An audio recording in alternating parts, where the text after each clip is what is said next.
Les supporters du Real, en fait, vous, j'ai capté. Vous voulez vraiment rien laisser aux fans du Barça. Même le titre de supporters les plus débiles, vous voulez pas leur laisser. Hier, le Real, ils ont joué le Betis et ils ont remporté le match 5-1. Mais ce qui est très important de noter, c'est la performance de ce mec, Gonzalo Garcia. Mais avant qu'on revienne sur le match, n'hésite pas à t'abonner si t'aimes le foot.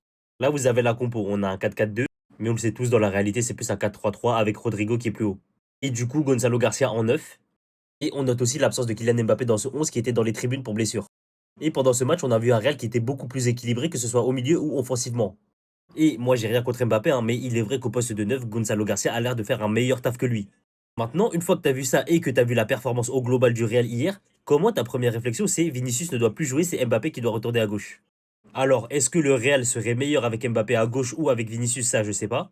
Mais ce qu'on sait de façon certaine, c'est que Mbappé, ce n'est pas un numéro 9. Et on sait aussi qu'hier, il n'était pas sur la pelouse et collectivement, le Real Madrid a très très bien tourné.